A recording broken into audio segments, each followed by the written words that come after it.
ಇನ್ನು ಚಿಕ್ಕಲೆ ಗ್ರಾಮದಲ್ಲಿರುವ ಫಾಲ್ಸ್ಗೂ ಕೂಡ ಒಂದು ಲೆಕ್ಕದಲ್ಲಿ ಜೀವಕಳೆ ಬಂದಿದೆ.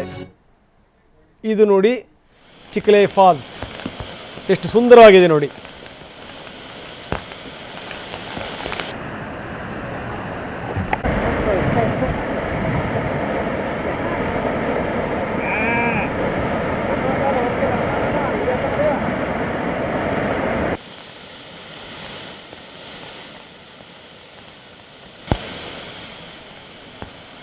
ತೋರಿಸ್ತಾ ಇದ್ದೀವಿ ನಾವು ಚಿಕ್ಕಲೆ ಫಾಲ್ಸ್ ದೃಶ್ಯಗಳನ್ನು.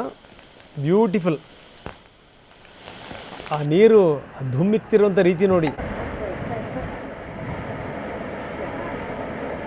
ಜಲಲ್ಲ ಜಲಲ್ಲ ಜಲಧಾರೆ ಅಂತ ಒಂದು ಹಾಡಿದೆಯಲ್ಲ, ಇದು ನೋಡಿದಾಗ ಹೌದು ಅನ್ಸುತ್ತೆ ನೋಡಿ. ನಮ್ಮ ಪ್ರತಿನಿಧಿ ಸಹದೇವ್ ಮಾನೆ ಅಲ್ಲಿಂದ ಒಂದು ಪ್ರತ್ಯಕ್ಷ ವರದಿ ಕೊಟ್ಟಿದ್ದಾರೆ, ಬನ್ನಿ ನೋಡೋಣ. ಪಶ್ಚಿಮ ಘಟ್ಟ ಭಾಗದಲ್ಲಿ ಧಾರಾಕಾರವಾಗಿ ಮಳೆ ಆಗ್ತಾ ಇರುವಂಥ ಕಾರಣಕ್ಕಾಗಿ ಸದ್ಯ ಈಗ ಚಿಕ್ಕಲೆ ಫಾಲ್ಸ್ ಮೈದುಂಬಿಕೊಂಡು ಧುಮ್ಮಿಕ್ತಾ ಇರುವಂಥದ್ದು. ನಾನೀಗ ಬೆಳಗಾವಿ ಜಿಲ್ಲೆಯ ಚಿಕ್ಕಲೆ ಗ್ರಾಮದ ಹೊರವಲಯದಲ್ಲಿರುವಂಥ ಚಿಕ್ಕಲೆ ಫಾಲ್ಸ್ನಲ್ಲೇ ಇದ್ದೇನೆ. ಸದ್ಯ ಯಾವ ರೀತಿಯಾದಂಥ ಫಾಲ್ಸ್ನ ಸ್ಥಿತಿ ಇದೆ ಅನ್ನುವಂಥದ್ದನ್ನು ತೋರಿಸ್ತೇನೆ. ಕಳೆದ ಒಂದು ವಾರದ ಹಿಂದೆ ಒಂದು ಹನಿ ನೀರಿಲ್ಲದಂತಹ ಫಾಲ್ಸ್ಗೆ ಈಗ ಒಂದೇ ವಾರದಲ್ಲಿ ಇಷ್ಟೊಂದು ದೊಡ್ಡ ಪ್ರಮಾಣದಲ್ಲಿ ನೀರು ಧುಮ್ಮಿಕ್ತಾ ಇರುವಂಥದ್ದು. ಹಾಲಿನ ನೊರೆಯಂತೆ ಫಾಲ್ಸ್ ಮೇಲ್ಭಾಗದಿಂದ ಕೆಳಭಾಗದಲ್ಲಿ ಸುಮಾರು 80 ಅಡಿಯಷ್ಟು ಧುಮ್ಮಿಕ್ಕುವಂಥ ದೃಶ್ಯ ನಯನ ಮನೋಹರವಾಗಿರುವಂಥದ್ದು. ಬೆಳಗಾವಿ ಜಿಲ್ಲೆಯ ಚಿಕ್ಕಲೆ ಗ್ರಾಮದ ಹೊರವಲಯದಲ್ಲೇ ಈ ಒಂದು ಫಾಲ್ಸ್ ಧುಮ್ಮಿಕ್ತಾ ಇರುವಂಥದ್ದು. ಪಶ್ಚಿಮ ಘಟ್ಟ ಭಾಗದಲ್ಲಿ ಧಾರಾಕಾರವಾಗಿ ಮಳೆ ಆಗ್ತಾ ಇರುವಂಥ ಕಾರಣಕ್ಕಾಗಿ ಸದ್ಯ ಈಗ ಜಲಪಾತಗಳಿಗೂ ಕೂಡ ಜೀವಕಳೆ ಬಂದಿದೆ.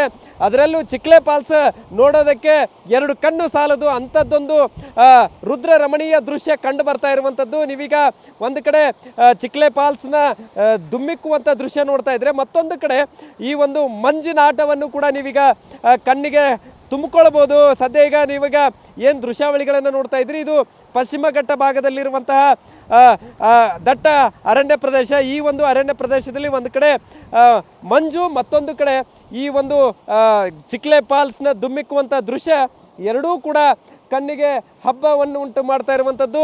ಸದ್ಯ ಈಗ ಈ ಒಂದು ಫಾಲ್ಸ್ ಚಿಕ್ಕಲೆ ಫಾಲ್ಸ್ ಏನಿದೆ, ಚಿಕ್ಕಲೆ ಫಾಲ್ಸ್ಗೆ ಸಾರ್ವಜನಿಕರಾಗಲಿ ಅಥವಾ ಪ್ರವಾಸಿಗರಿಗೆ ಈ ಒಂದು ಫಾಲ್ಸ್ ವೀಕ್ಷಣೆಗೆ ನಿಷೇಧವನ್ನು ಹೇರಿರುವಂಥದ್ದು. ಯಾಕಂತಂದರೆ ಮುಂಜಾಗ್ರತಾ ಕ್ರಮವಾಗಿ ಈ ಕೆಳಭಾಗದಲ್ಲಿ ಕೆಲವೊಂದಿಷ್ಟು ಬಂಡೆಗಲ್ಲುಗಳಿದ್ದಾವೆ. ಸೊ ಈ ಭಾಗದಲ್ಲಿ ಹೋಗಿ ಪ್ರವಾಸಿಗರು ಹುಚ್ಚಾಟವನ್ನು ಮೆರಿತಾ ಇದ್ರು.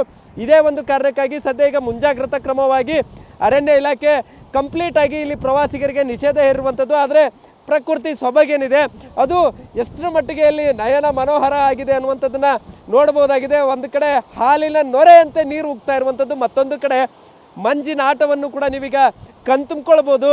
ಒಟ್ಟಿನಲ್ಲಿ ಈ ಒಂದು ಪ್ರಕೃತಿ ಸೊಬಗನ್ನು ಸವಿಬೇಕು ಅಂದ್ಕೊಂಡಿದ್ದಂತಹ ಪ್ರವಾಸಿಗರಿಗೆ ಒಂದು ಹಂತದಲ್ಲಿ ಅರಣ್ಯ ಇಲಾಖೆ ಅಧಿಕಾರಿಗಳು ಶಾಕ್ ಕೊಟ್ಟಿದ್ರೆ, ಮತ್ತೊಂದು ಕಡೆ ನಿರಂತರವಾಗಿ ಮಳೆ ಆಗ್ತಾ ಇರುವಂಥ ಕಾರಣಕ್ಕಾಗಿ ಹೆಚ್ಚಿನ ಪ್ರಮಾಣದಲ್ಲಿ ನೀರು ಹರಿದು ಬಂದು ಜಲಪಾತಗಳಿಗೂ ಕೂಡ ಇದೀಗ ಜೀವಕಳೆಯನ್ನು ತುಂಬಿಕೊಡ್ತಾ ಇರುವಂಥದ್ದು. ಕ್ಯಾಮರಾಮನ್ ಪ್ರವೀಣ್ ಜೊತೆ ಸಹದೇವ್ ಮಾನೆ, TV9 ಬೆಳಗಾವಿ.